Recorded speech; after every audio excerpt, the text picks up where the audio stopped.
가족이란 가장 가까운 사람들이지만 때로는 가장 멀게 느껴질 때가 있습니다. 여기에 평생을 아들을 위해 헌신한 어머니가 있습니다. 그러나 그 헌신이 과연 가족들에게 어떻게 받아들여졌을까요? 오늘 우리는 정희 씨의 이야기를 통해 진정한 가족의 의미를 함께 생각해 보고자 합니다. 2024년 1월의 대구는 정말 춥더군요. 바깥에는 얼어붙을 것 같은 바람이 불고 도시 전체가 회색빛으로 물들었습니다. 제가 살고 있는 이 9층 아파트도 예외는 아니었어요. 창문 틈새로 들어오는 찬바람은 나이든 난방기를 무색하게 만들었죠. 저는 침대 위에서 얇은 담요를 몸에 둘둘 감은 채 창밖을 멍하니 바라봤습니다. 이 집에 온 지도 벌써 몇 년이 지났지만 요즘 들어 점점 더 쓸쓸함이 깊어지는 기분이 들어요. 문득 제 자신에게 묻게 되더군요. 별표, 대구로 이사 온 게 과연 잘한 선택이었을까? 별표. 사실 저는 몇 년 전까지 시골에 있는 제 고향 집에서 혼자 살았어요. 그 집은 오래됐지만 정원이 딸린 따뜻한 공간이었죠. 작은 텃밭에서 채소를 가꾸고 마을 사람들과 이야기를 나누며 평범하게 지냈습니다. 몸이 점점 약해지기 시작했을 때 아들 현수와 며느리 민지가 제게 대구로 올라오라고 했어요. 혼자 지내기 힘들 테니 함께 살자고요. 그 말에 흔들려서 아무래도 나이가 들수록 누군가 옆에 있어주는 게 필요하다고 생각했으니까요. 그래서 고향집을 정리하고 이곳으로 왔습니다. 그땐 정말 좋은 선택이라고 믿었어요. 처음에는 아들 가족과 함께 사는 게 꽤 즐거웠습니다. 손주 얼굴도 매일 보고 저녁에는 다 같이 둘러앉아 밥을 먹으며 웃고 떠들고 했거든요. 하지만 그런 시간도 오래가지 않았어요. 아들과 며느리는 회사 일이 바빠 점점 집에 있는 시간이 줄어들었고 손주는 스마트폰에서 눈을 떼지 않았습니다. 저도 그런 상황을 이해하려고 했지만 마음 한구석이 서운했던 건 사실이에요. 어느 순간부터 그들과 대화하는 게 어색해졌고 제가 여기에 있는 게 조금 불편한 존재처럼 느껴지더군요. 이곳에서의 삶이 이렇게 될 줄은 몰랐어요. 제가 가끔씩 고향집을 떠올리며 후회하는 날이 많아졌습니다. 거기서는 적어도 제 공간이었고 제 방식대로 살아갈 수 있었으니까요. 그런데 이 집에서는 제가 점점 작아지는 기분이 듭니다. 가족들과의 거리는 가까운 듯하지만 마음은 멀어지는 것 같아요. 그날 저녁 침대 옆 탁자 위에 놓인 가족 사진을 보며 결심했어요. 별표, 내가 먼저 다가가자. 별표 아들과 며느리, 그리고 손주에게 따뜻하게 다가가면 뭐라도 달라질 수 있지 않을까 싶었어요. 하지만 막상 행동으로 옮기려니 마음처럼 쉽지 않았습니다. 이 나이에 먼저 말을 꺼내는 것도 참 어렵더라고요. 이렇게 이야기를 시작하게 되었어요. 혹시 여러분도 저처럼 나이가 들어가면서 관계에 대해 고민해 본 적 있나요? 가족과의 거리가 멀어지는 게 꼭 물리적인 것만은 아니라는 걸 느끼게 됩니다. 여러분이라면 이 상황에서 어떻게 하셨을까요? 가끔씩 저는 그 시절을 떠올리며 스스로에게 묻곤 합니다.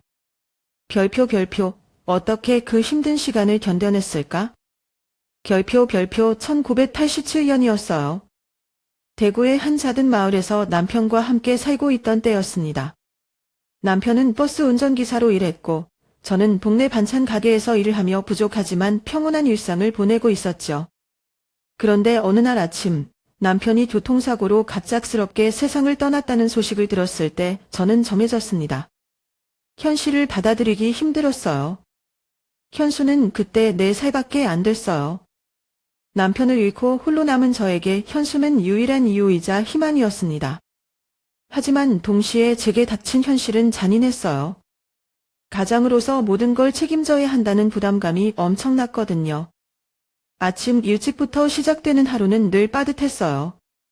새벽에는 시장으로 달려가 떡볶이 재료와 어묵을 사오고 집에 돌아오면 현수를 어린이집에 보내고 난 뒤 장사를 시작했어요. 손님이 별로 없는 날에는 하루 매출로 간신히 쌀 한 포대를 살 정도였어요. 그날 저녁 현수와 함께 먹을 반찬을 걱정하며 눈물을 참곤 했습니다. 현수가 초등학생이 되던 해 저는 떡볶이 장사와 함께 반찬 배달도 시작했어요. 일은 고되고 몸은 늘 피곤했지만 아이가 학교에서 돌아와 엄마가 만든 김치, 친구들이 맛있다고 했어요. 라며 웃을 때면 온 세상이 밝아지는 것 같았죠. 그런 소소한 행복들이 저를 버티게 해줬습니다. 고등학교에 진학한 현수는 공부도 잘하고 친구들과도 잘 어울렸어요. 가끔 집에 늦게 들어오면 별표, 엄마, 오늘 학원 선생님이 나한테 칭찬했어. 별표라며 자랑했죠. 저는 그런 아들이 대견하기도 했지만 또 한편으로는 별표, 저 아이에게 더 나은 삶을 주고 싶다. 별표는 생각에 마음이 무거워지기도 했습니다. 현수가 대학에 합격했을 때 그 순간은 제 인생에서 가장 자랑스러운 날이었어요. 대구에서 그렇게 어렵다는 국립대학에 합격한 겁니다. 동네 사람들이 모두 축하해줬고 저는 떡볶이 가게를 닫고 처음으로 긴 휴가를 냈습니다. 현수와 함께 경주로 여행을 다녀왔던 기억이 나요. 그 여행에서 저는 처음으로 현수와 함께 식당을 열면 어떨까 라는 생각을 하게 됐습니다. 대학을 졸업한 현수가 제게 엄마, 작은 식당 하나 시작해보자 고 제안했을 때 저는 조금 망설였습니다. 이미 나이도 많고 체력도 예전 같지 않았거든요. 하지만 현수의 의지가 워낙 강했고 무엇보다 아들과 함께 일한다는 생각이 설렜습니다. 그렇게 대구 북구의 작은 골목에서 현수와 저는 첫 식당을 열게 됐습니다. 처음 몇 달 동안은 손님이 거의 없어서 막막했어요. 하루 종일 요리를 하고 청소하고 홍보를 하며 지쳤지만 현수가 늘 저를 격려해줬어요. 별표, 엄마, 손님은 꼭 올 거야. 우리가 음식 맛은 최고잖아. 별표 그렇게 1년, 2년이 지나면서 조금씩 입소문이 나기 시작했고 단골 손님도 생겼어요. 10년 동안 현수와 함께 땀 흘리며 일했던 시간은 정말 소중했습니다. 현수는 주방도 홀도 모두 책임감 있게 운영했고 저는 그저 묵묵히 음식을 만들었어요. 그러다 어느 날 현수가 이렇게 말했어요. 별표, 엄마, 이제 제가 혼자 해볼게요. 엄마는 좀 쉬세요. 별표 그 말을 듣고 얼마나 기쁘고 자랑스러웠는지 몰라요. 하지만 한편으로는 서운하기도 했어요. 제가 해야 할 역할이 더는 없어진 것 같은 기분이 들었거든요. 현수가 식당을 더 키우고 바빠지면서 우리는 자연스럽게 대화할 시간이 줄어들었어요. 예전엔 매일 아침 저녁으로 얼굴을 보며 하루를 나눴는데 이제는 명절이나 특별한 날에만 제대로 된 이야기를 나누게 됐습니다. 제가 먼저 다가가야 할지 아니면 현수가 더 신경 써야 할지 고민도 했지만 시간이 지날수록 그 벽은 점점 더 높아지는 것 같았어요. 지금 이렇게 이야기를 떠올려 보면 그 모든 시간이 참 그립습니다. 젊었을 때는 아이를 키우고 먹여 살리는데 급급했는데 이제는 그 아이와의 관계를 다시 회복하기 위해 제가 무엇을 할 수 있을지 고민하게 됩니다. 그날 밤은 유난히 조용했어요. 대구의 겨울밤은 바람 소리조차 들리지 않을 때가 있거든요. 저는 잠이 잘 오지 않아 방 안에서 이리저리 뒤척이고 있었어요. 나이가 드니 깊은 잠을 자는 것도 어려운 일이더라고요. 마침 현수와 민지가 옆방에서 이야기하는 소리가 희미하게 들려왔습니다. 평소 같으면 그냥 넘겼을 텐데 그날따라 무슨 얘기를 하는지 궁금해 귀를 기울이게 됐어요. 이제 정말 힘들어. 어머니가 여기 계속 계시면 우리 생활이 엉망이 돼 버릴 것 같아. 민지의 목소리가 낮고 단호했어요. 처음엔 잘못 들은 줄 알았어요. 하지만 곧이어 현수가 대답하는 소리가 들렸죠. 별표, 그렇다고 어머니를 그냥 내보낼 순 없잖아. 집도 오래돼서 위험하다고 했잖아. 별표. 저는 가슴이 철렁 내려앉는 기분이 들었어요. 민지의 다음 말은 더 날카로웠습니다. 별표, 현수야. 우리 이미 할 만큼 했잖아. 어머니가 여기 계속 계시면 우리 삶도, 아이도 다 망가질 거야. 어머니도 이제 혼자 계시는 게 나을 수도 있어. 별표. 그 순간 저는 숨이 멎는 것 같았어요. 마치 누군가 제 마음을 칼로 찌르는 듯한 느낌이 들었죠. 제가 이 집에서 민폐가 된다는 사실은 어느 정도 알고 있었어요. 현수와 민지가 바쁜 일상 속에서도 저를 챙기려 노력하는 걸 느꼈거든요. 하지만 민지의 그 말은 너무도 냉정했어요. 현수의 목소리는 여전히 망설임이 가득했습니다. 별표, 그렇게 말하지 마. 어머니도 사람인데 우리랑 같이 지내시는 게 더 낫다고 생각해. 별표 하지만 민지는 쉽게 물러서지 않았어요. 별표 현수야. 현실을 좀 봐. 우리가 언제까지 이렇게 살 수 있을 것 같아? 나는 도저히 더 이상 못 참겠어. 별표. 그 대화를 들으면서 저는 한 가지 확신이 생겼어요. 제가 이 집에 있는 것이 현수 가족에게 고통을 주고 있다는 겁니다. 그동안 손주를 보며 위안을 삼았지만 그것만으로는 부족했던 것 같아요. 민지의 말이 완전히 틀린 건 아니었어요. 하지만 제 마음 한쪽은 무너져 내렸습니다. 그날 밤 저는 한숨도 자지 못했어요. 침대에 누워 천장을 보며 계속 생각했어요. 별표, 내가 잘못했나? 내가 여기에 있는 게 이 집의 짐이 되고 있었던 건가? 별표 자식들에게 짐이 되고 싶지 않다는 생각은 예전부터 있었지만 막상 그 현실을 마주하니 너무도 괴로웠습니다. 다음 날 아침, 평소와 다름없이 식탁에서 현수와 민지를 마주했어요. 현수는 늘 하던 대로 별표, 엄마, 밥 맛있게 드세요. 별표라며 웃어 보였고, 민지는 조용히 아침 식사를 했습니다. 저는 그들에게 아무 말도 하지 않았어요. 밤에 들었던 이야기를 떠올리며 입을 열기조차 힘들었거든요. 식사를 마치고 방으로 돌아와 조용히 창밖을 바라봤습니다. 바깥엔 겨울 햇살이 희미하게 비추고 있었지만 제 마음속은 온통 먹구름으로 가득 찼습니다. 별표, 이제 내가 뭘 해야 할까? 별표라는 생각만 머릿속을 떠돌았어요. 고향집으로 돌아가는 게 맞을지 아니면 이곳에서 어떻게든 자리를 잡아야 할지 고민이 깊어졌습니다. 가족의 대화에서 저희 존재가 무게가 되어버린다는 사실을 직접 듣는 건 정말 아프더군요. 그동안 현수를 위해 열심히 살아왔던 제 삶이 그 순간에는 너무 헛되게 느껴졌습니다. 하지만 동시에 별표, 내가 여기서 물러나는 게 맞는 걸까? 별표라는 질문이 떠올랐어요. 다음 날 아침, 저는 식탁에 앉아있는 현수와 민지를 바라보며 마음을 다잡았어요. 어젯밤 들었던 그 대화를 그냥 넘길 수는 없었거든요. 아침 식사 중 저는 말을 꺼냈습니다. 별표, 현수야, 너희 혹시 나를 고향집으로 돌려보내려는 거야? 별표 목소리는 떨렸지만 차분하게 물으려고 노력했어요. 현수는 당황한 듯 젓가락을 내려놓던 얼버무림 말했어요. 별표, 엄마, 그런 거 아니에요. 어제 우리가 잠깐 얘기한 건데 엄마가 더 편하게 지내셨으면 해서 별표, 민지는 그의 말을 가로막으며 끼어들었어요. 별표, 어머님, 솔직히 말할게요.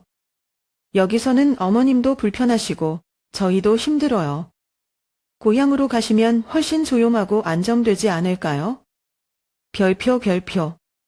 그 말을 듣는 순간 저는 속이 끓어올랐어요. 민지의 말은 겉으로는 배려처럼 들리지만 속뜻은 명확했어요. 별표, 내가 여기 있으면 너희가 불편하단 뜻이네. 그치? 별표 제가 민지의 눈을 똑바로 쳐다보며 물었을 때 그녀는 잠시 말을 잇지 못하더니 눈길을 피하며 답했습니다. 별표, 그런 뜻으로 말씀드린 건 아니에요, 어머님. 하지만 저희도 살림이 만만치 않잖아요. 현수도 요즘 회사 일로 스트레스를 많이 받고 있고 저도 아이를 돌보느라 지쳤어요. 별표. 저는 차마 웃음이 나올 정도로 어이가 없었어요.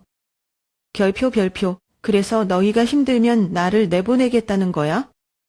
여기는 내 집이 아니니 나가라. 그거네? 별표. 제 말이 조금 날카로워졌지만 더는 참을 수 없었어요. 현수가 끼어들며 말했습니다. 별표, 엄마, 왜 그렇게 생각하세요? 우리 진짜 엄마 걱정해서 하는 말이에요. 고향이 더 편안할 것 같아서 별표 하지만 저는 현수의 말을 끊고 소리쳤어요. 별표, 현수야, 내가 고향이 뭘 아냐?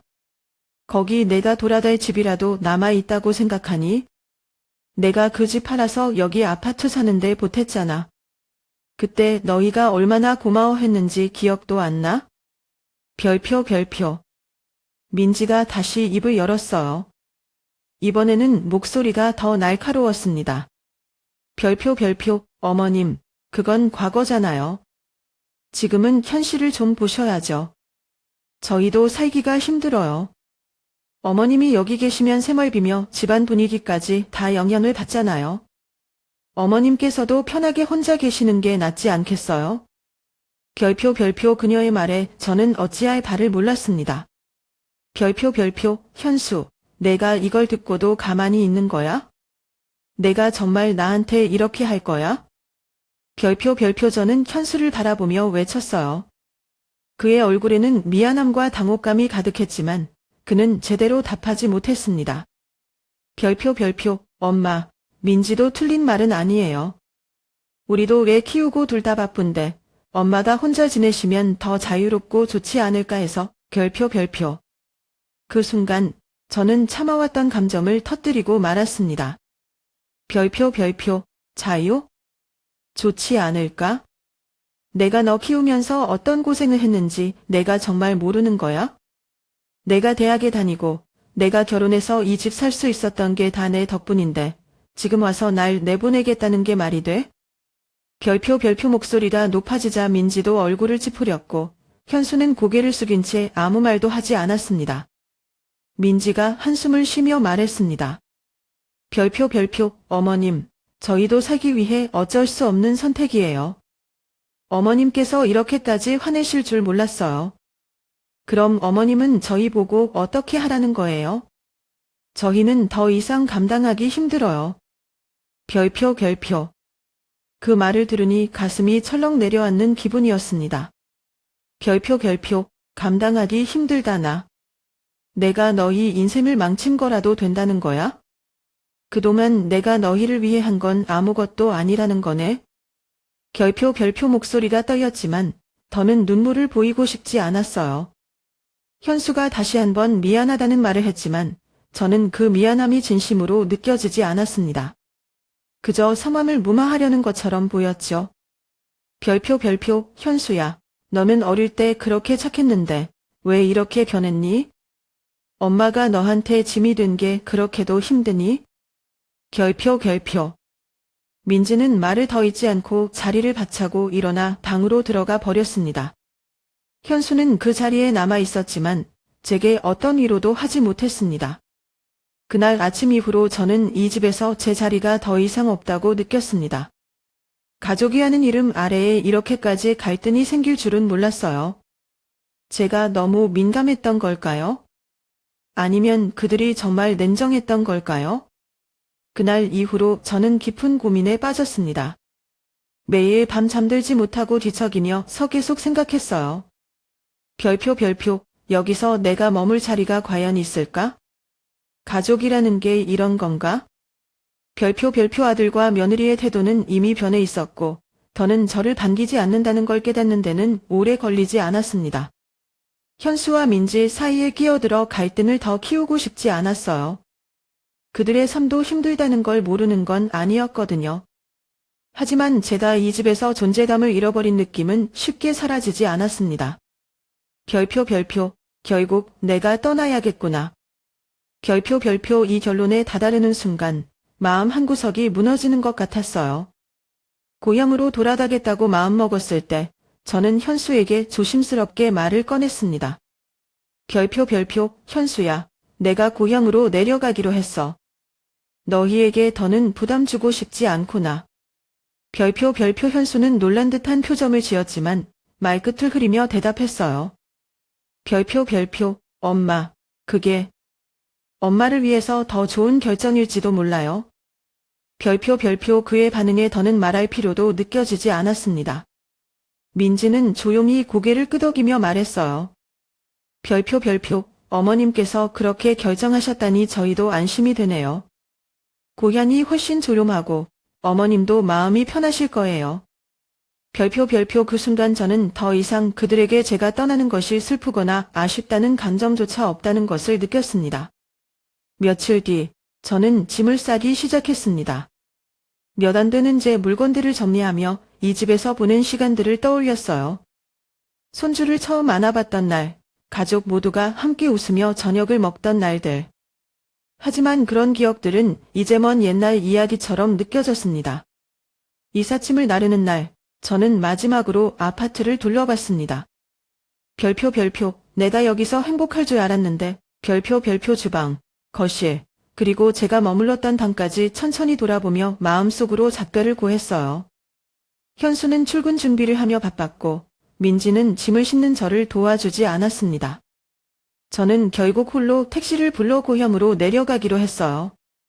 떠나는 순간 민지가 건넨 마지막 말이 떠오릅니다. 별표 별표, 어머님, 건강하시고 필요하시면 언제든 연락하세요. 별표 별표 하지만 그 말이 진심으로 느껴지지 않았습니다. 고향으로 돌아온 그날은 눈이 내리고 있었어요. 집 앞에 도착했을 때 낡고 허름한 집이 저를 맞이했어요. 문을 열자 찬 공기가 훅 들어오며 빈집의 적막감이 온몸을 감쌌습니다. 예전에는 이곳에서 얼마나 따뜻했던 순간들이 많았는데 이제는 그 온기가 다 사라진 것 같았어요. 저는 방 안에 앉아 짐을 정리하며 생각했어요. 별표 별표, 내가 여기에 돌아오게 될 줄은 몰랐구나. 별표 별표, 비록 낡고 추운 집이지만 적어도 여기서는 누군가의 눈치를 보지 않아도 된다는 점이 위안이 되기도 했습니다. 아파트를 떠나며 품었던 모든 희망과 기대는 이 집 앞에서 무너져 내렸습니다. 그 집에서 가족과 함께했던 시간들은 이제 추억이 아닌 아픔이 되었고 저는 그 현실을 받아들여야 했습니다. 제가 경산으로 돌아온 건 2024년 3월 초였어요. 대구에서 고작 1시간 거리였지만 고향집에 도착했을 땐 마치 완전히 다른 세상에 온 것 같았어요. 집은 논밭 한가운데 외따로 자리 잡고 있어서 주변에는 사람이 거의 없었어요. 도시에 비해 공기는 맑고 조용했지만 그 적막함이 오히려 저를 더 외롭게 만들었습니다. 집에 들어섰을 때 오래된 목재 바닥에서 삐걱거리는 소리가 났고 벽에는 시간이 만든 균열들이 여기저기 보였어요. 예전에는 이 집이 그렇게도 따뜻하고 아늑하게 느껴졌었는데 이제는 차가운 공기와 낯선 공간이 저를 맞이하더군요. 저는 한숨을 쉬며 작은 짐을 내려놓고 천천히 집 안을 둘러봤습니다. 별표 별표, 이제 여기서 내가 어떻게 살아가야 할까? 별표 별표. 처음 며칠은 나름 괜찮았어요. 동네 어르신들과 인사도 나누고 빗들에 작은 텃밭을 가꾸기 시작했어요. 상추와 고추를 심고 매일같이 물을 주면서 마음을 달래보려고 했죠. 그나마 이 텃밭이 제 일상에 작은 활력을 주었어요. 하지만 곧 제 몸이 예전 같지 않다는 걸 뼈저리게 느끼기 시작했어요. 한 번은 무릎이 너무 아파서 며칠 동안 제대로 걷지도 못했어요. 관절염은 예전부터 있었지만 혼자 살다 보니 증상이 더 심해진 것 같았어요. 마을 사람들에게 도움을 요청하는 것도 쉽지 않았어요. 제가 부탁할 때마다 미안한 마음이 들었거든요. 그래도 어쩔 수 없이 옆집에 사는 할머니에게 부탁해 병원까지 데려다 달라고 했을 때 마음 한켠이 너무 무거웠어요. 병원에 가는 날 차를 타고 도시에 들어섰을 때는 왠지 모르게 눈물이 나더군요. 대구에서 살았던 그 시간이 떠올랐어요. 비록 마음 아픈 일이 많았지만 그래도 도시에서는 혼자라고 느낀 적은 없었거든요. 병원에서 진료를 받고 돌아오는 길에 저는 휴대전화를 꺼내 형수에게 전화를 걸었습니다. 전화는 몇 번의 신호음 끝에 연결됐어요. 별표 별표, 현수야, 잘 지내니? 엄마 무릎이 요즘 너무 아파서 병원에 다녀왔어. 별표 별표, 저는 간신히 웃으며 말했지만 돌아온 답은 너무도 차가웠어요. 별표 별표, 엄마, 나 지금 바빠. 다음에 통화하자. 민지한테도 얘기할게. 엄마도 좀 참고 견뎌봐. 별표 별표. 그 말을 듣고 전화를 끊고 나니 마음이 참 서글퍼졌습니다. 별표 별표, 참고 견디라니. 별표 별표, 현수도 민지도 제가 어떻게 지내고 있는지 제대로 알지 못하는 것 같았어요. 아니, 어쩌면 알고 싶어 하지 않는 걸지도 모르겠다고 생각했어요. 시간이 지나면서 집안의 적막함은 점점 더 커졌어요. 아침에 일어나면 시계를 보고 하루가 언제 끝날지 기다리는 삶이 되어버렸어요. 텃밭도 더 이상 손이 가지 않았어요. 무릎이 아파 움직이는 게 점점 힘들어져거든요. 가끔 손주가 보고 싶어서 전화를 걸면 민지는 별표 별표, 어머님, 아이가 학원 갔다가 이제 막 들어왔어요. 조금 쉬게 두세요. 별표라며 서둘러 전화를 끊고 했어요. 현수는 바쁜 회사 일 때문에 연락조차 잘 되지 않았고요. 제가 그들에게 짐이 되고 있다는 사실을 다시금 깨닫는 순간들이었습니다. 그렇게 하루하루가 쓸쓸함 속에서 지나갔어요. 저녁이 되면 집안은 더 추워졌고 창문 밖으로는 불빛 하나 보이지 않는 어둠뿐이었어요. 별표, 내가 이렇게까지 혼자 남게 될 줄은 몰랐는데 별표 혼잣말을 하면서도 스스로에게 화가 났어요. 가족에게 너무 많은 기대를 한 걸까요? 아니면 제가 너무 많은 걸 희생했던 걸까요? 2024년 늦여름, 어느 날 아침이었어요. 저는 마당에서 조금씩 자라난 고추를 따고 있었는데 휴대전화가 울렸습니다.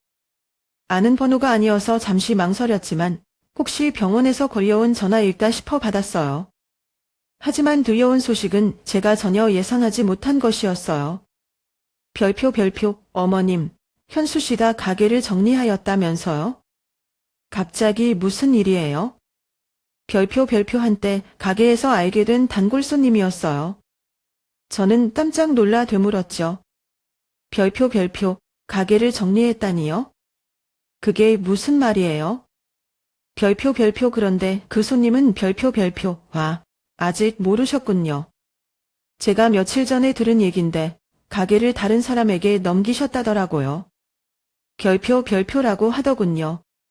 전화를 끊고 나서도 그 말을 믿을 수가 없었어요. 몇 번이고 현수에게 전화를 걸었지만 그는 받지 않았습니다. 결국 민지에게 전화를 했어요. 별표, 민지야, 가게를 정말 정리했니? 무슨 일이야? 왜 나한테 한마디 상의도 없었니? 별표 제 목소리에는 이미 화가 섞여 있었어요. 민지의 대답은 너무도 무심했습니다. 별표, 어머님, 저희가 어쩔 수 없는 선택이었어요. 요즘 가게 운영도 힘들었고 빚도 있어서 정리하기로 했어요. 대신 그 돈으로 새로운 사업을 시작하려고요. 별표 그녀의 말을 듣는 순간 저는 눈앞이 캄캄해졌어요. 별표 그 가게는 내가 현수와 함께 일군 거야. 내가 어떻게 그 가게를 운영했는데 왜 나한테는 묻지도 않고 내 마음대로 팔아버린 거니? 별표 저는 억울함과 분노를 참을 수 없었어요. 하지만 민지는 단호했습니다. 별표 어머님, 그건 과거 일이잖아요. 지금 저희도 살아가야 하잖아요. 별표. 그날 밤 저는 잠을 이룰 수 없었어요. 가게를 처음 시작했을 때의 기억이 떠올랐어요. 현수와 함께 재료를 사러 시장을 다니고 늦은 밤까지 메뉴를 연구했던 그 시간들. 그 가게는 단순한 생계수단이 아니었어요. 제 인생 그 자체였어요. 하지만 이제 그 모든 게 사라졌다는 사실을 받아들이기 힘들었어요. 며칠 뒤, 저는 더 이상 혼자 참을 수 없다고 생각했어요. 그동안 아무 말 없이 참고 살아온 제 자신이 너무 초라하게 느껴졌어요. 그래서 북매 변호사 사무실을 찾았습니다. 변호사에게 제 상황을 설명하고 제가 법적으로 가질 수 있는 권리가 있는지 물었어요. 변호사는 차근차근 제 이야기를 듣더니 중요한 사실을 알려줬습니다. 제가 예전에 고향집을 팔아 대구 아파트를 사는데 보탠 금액이 아직 법적으로 인정받을 수 있다는 것이었어요. 별표, 어머님, 이건 중요한 부분이에요. 만약 어머님께서 원하신다면 그 집에 대한 권리를 주장하실 수 있습니다. 별표. 그 말을 들으니 복잡한 감정이 밀려왔어요. 가족을 상대로 이렇게까지 해야 하나 싶으면서도 제 인생을 통째로 잃어버린 느낌을 더 이상 참을 수 없었어요. 별표, 내가 왜 이렇게까지 해야 하나. 하지만 이대로 당하고만 있을 수는 없어. 별표. 저는 현수에게 다시 전화를 걸었어요. 이번에는 단호하게 말했어요. 별표, 현수야, 나 변호사와 상의했어. 내가 그 아파트에 대한 내 권리를 무시할 수는 없어. 우리가 어떻게 그 집을 마련했는지 너도 잘 알잖아. 별표. 현수는 잠시 말을 잇지 못했어요. 그리고 나서야 겨우 대답했어요. 별표, 엄마. 그건 저희가 실수했어요. 하지만 엄마, 지금은 저희도 어려워요. 조금만 더 이해해 주시면 안 될까요? 별표 하지만 이번에는 제가 물러서지 않기로 결심했어요.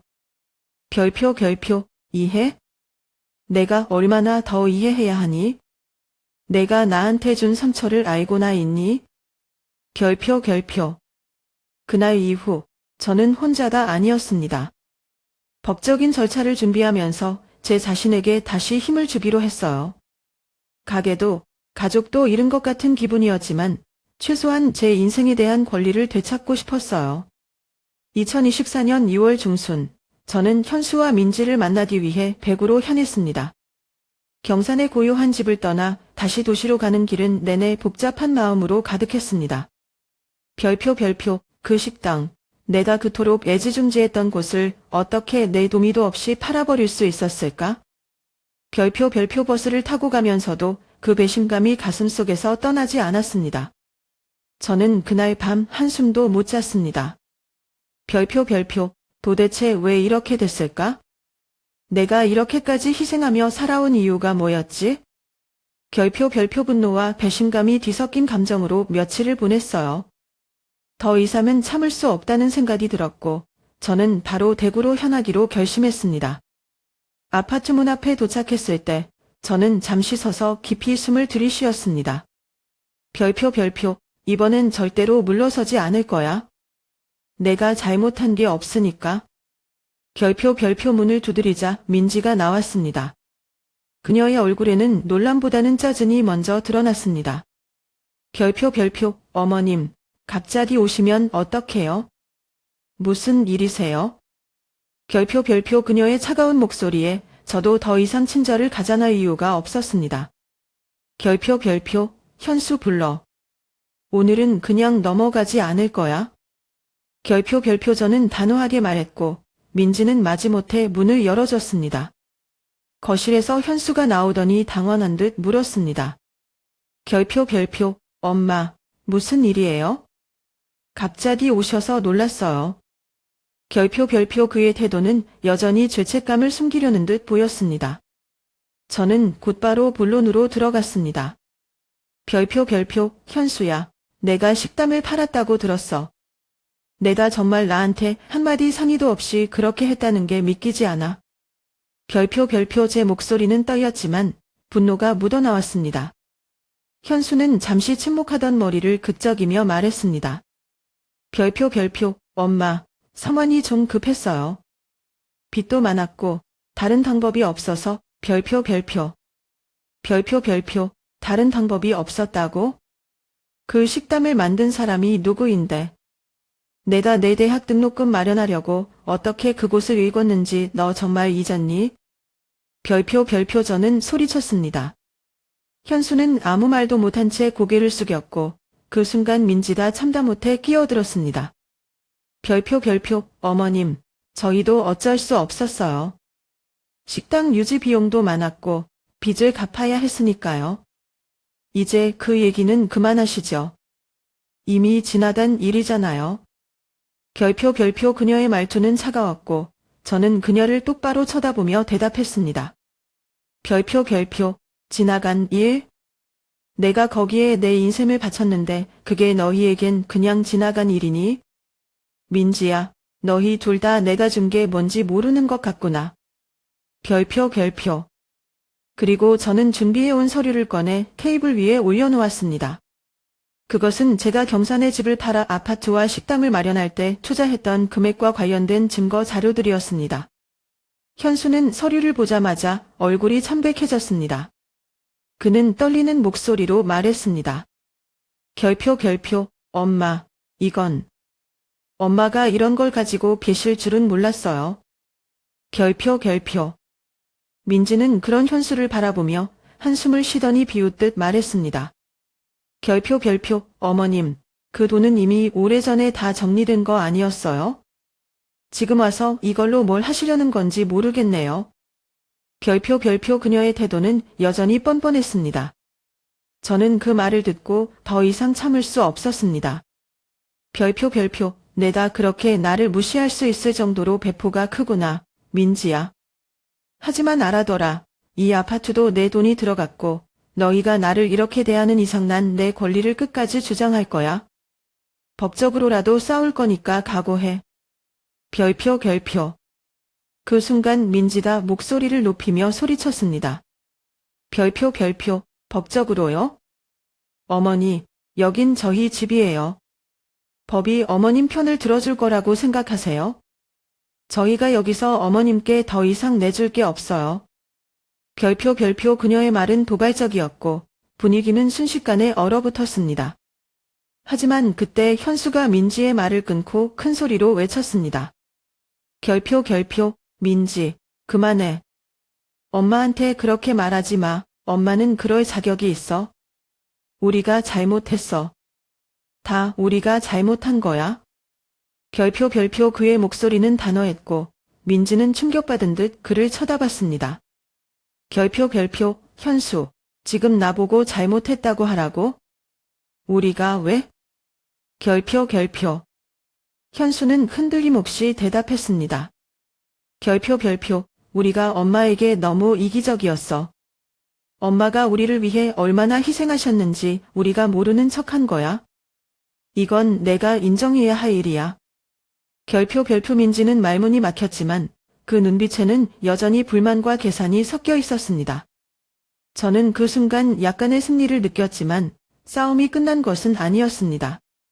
별표 별표. 현수야, 내가 지금이라도 깨달아줘서 다행이야. 하지만 말로만 되는 건 아니야.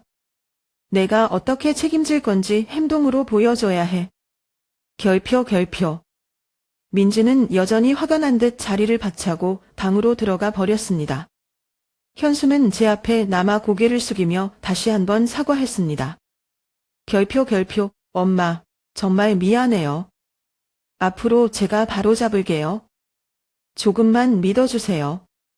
별표 별표. 그날 저는 그 집을 나서며 복잡한 마음으로 경산으로 돌아왔습니다. 하지만 이번에는 이전처럼 무기력하지 않았습니다. 제가 지키고자 했던 것들을 위해 끝까지 싸워야겠다는 확신이 생겼으니까요. 대구에서의 그날 이후 현수는 제가 돌아가고 나서 며칠 동안 여러 차례 전화를 걸어왔습니다. 처음에는 미안하다는 말만 반복했어요. 별표 별표. 엄마, 정말 죄송해요. 내가 그동안 너무 무심했어요. 제발 한 번만 더 기회를 주세요.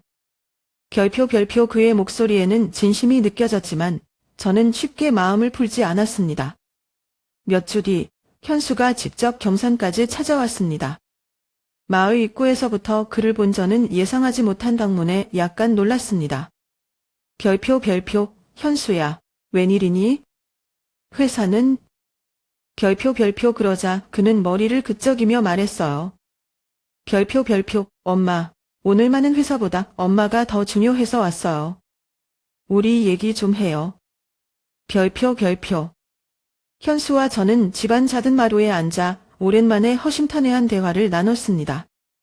그는 식당 매당 문제에 대해 사과하며 자신의 행동이 얼마나 경솔했는지 인정했습니다. 별표 별표. 엄마가 없었으면 나도 없었을 거예요. 근데 제가 그걸 잊고 살았던 것 같아요. 다시 엄마랑 함께 하고 싶어요. 별표 별표. 그의 말은 간절했지만 저는 그 뒤에 숨은 민지의 태도가 더 신경 쓰였습니다. 별표 별표. 현수야, 내 마음은 알겠어.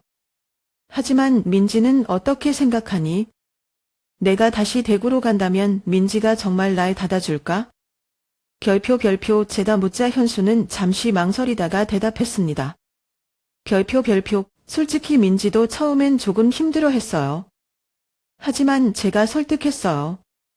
이번엔 제가 제대로 할게요. 엄마가 다시 오시면 식당 관리도 엄마한테 맡길 생각이에요.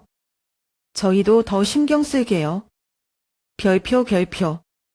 그의 진심 어린 태도에 결국 저는 다시 한번 그들과 함께 해보기로 결심했습니다. 별표 별표. 좋아. 그럼 이번엔 내가 다시 너희를 믿어볼게. 하지만 한 가지 약속해.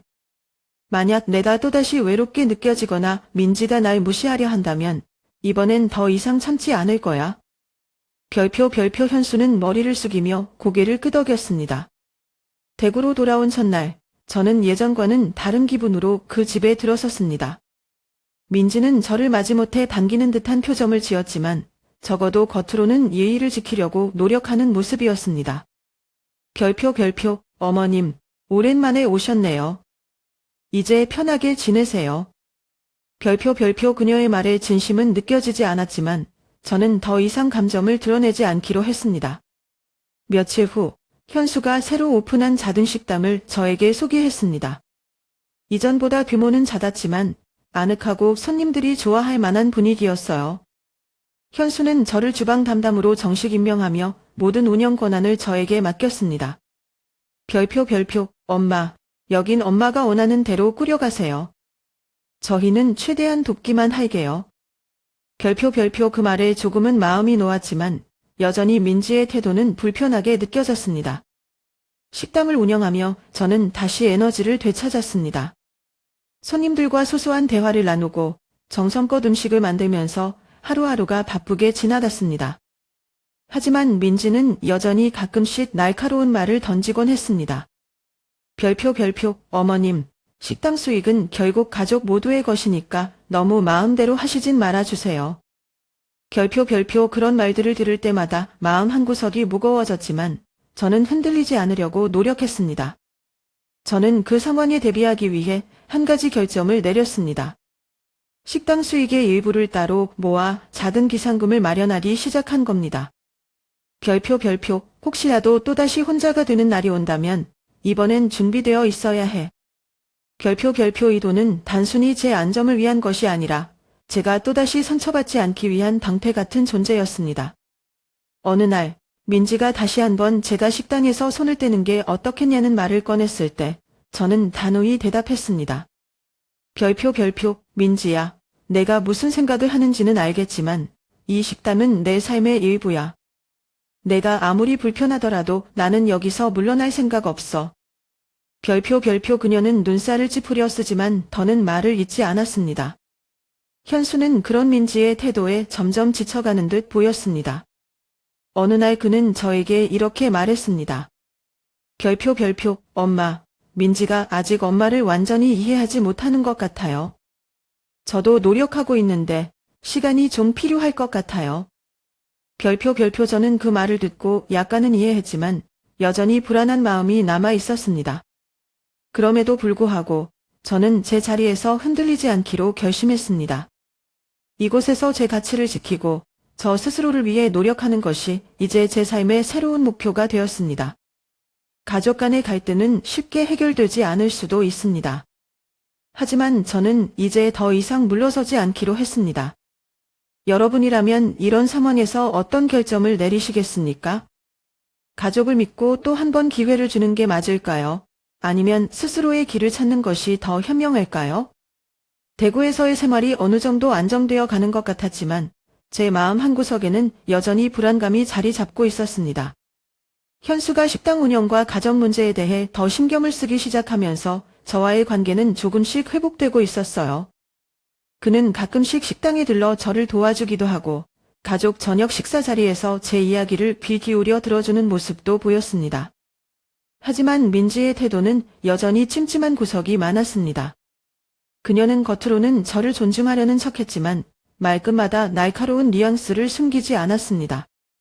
별표 어머님, 식당 운영도 중요하지만 너무 무리하지 마세요. 저희도 살림이 빠듯하니까요. 별표 이런 말을 들을 때마다 그녀가 제 자리를 다시 뺏으려는 건 아닌지 의심스러웠습니다. 어느 날 민지가 저에게 다가와 말했습니다. 별표 어머님, 저희 가족도 이제 방향을 좀 새롭게 잡아야 할 것 같아요. 식당은 그냥 저희한테 맡기시고 어머님은 좀 쉬시면 어떨까요? 별표 순간 가슴이 철렁 내려앉았습니다.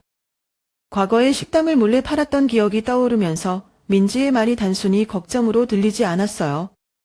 저는 단호하게 대답했습니다. 별표 민지야, 그 얘긴 그만하자. 식당은 내가 지킬 거야. 내가 어떤 생각을 하는지는 알겠지만 내가 그렇게 호락호락하지 않다는 걸 알아도. 별표 민지는 잠시 당황한 듯했지만 곧 다시 태연한 표정을 지으며 고개를 끄덕였습니다. 별표, 네, 어머님. 그럼 그렇게 하시죠.